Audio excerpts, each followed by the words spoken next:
avoir donc ce témoignage d'un effet secondaire, je vais vous lire cette jeune femme qui devait être avec nous. Elle a 37 ans, elle est conseillère financière, seule avec 2 enfants, elle est très sportive, très dynamique.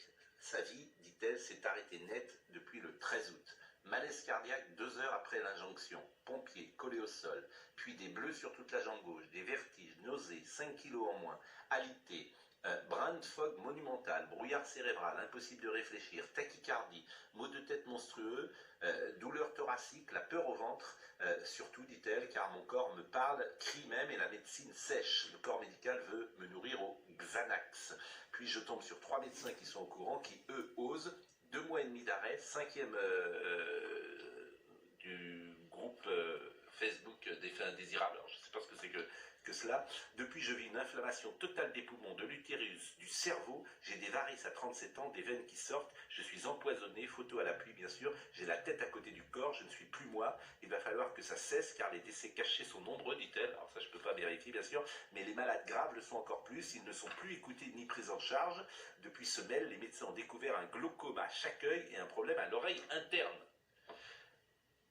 Donc c'est vrai que, évidemment, ça arrive, bien évidemment. C'est quand même très rare, hein. Il ne faut pas que mais c'est entendu. Je peux ajouter mon témoignage. Depuis que vous aviez lancé cet appel à témoignage, j'en ai eu énormément, parce que mon mail avait été donné, pas par vous, mais par les réseaux. Et tous les jours, aujourd'hui, je reçois jusqu'à 100 témoignages qui rejoignent ceci. Et donc, on peut dire que ce sont des témoignages, naturellement, qui peuvent être rarissimes. N'empêche que la somme que je reçois, moi, plus de 1000 maintenant, me fait dire que ce n'est pas si rarissime que cela. Alors, si ça l'est, et ça, il faut le dire, c'est ce que vous avez dit, il y a des statistiques précises, c'est-à-dire qu'il n'y a pas d'effet indésirable davantage sur ce vaccin que sur le vaccin de la grippe, par exemple.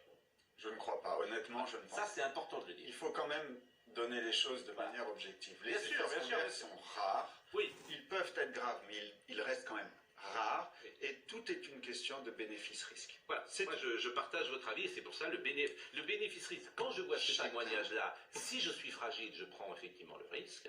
Si j'ai un enfant, comme vous le dites, de 12-18 ans, je ne le prends pas. Exactement. C'est tout simplement C'est à l'appréciation de chacun. Je douter tout de même sur les effets secondaires par rapport à la grippe. Enfin, je n'ai naturellement pas les éléments, mais moi, de ce que je lis, bien sûr, de ce que je lis objectivement et de tous les témoignages qui me rapportent, je n'ai jamais vu de témoignage tel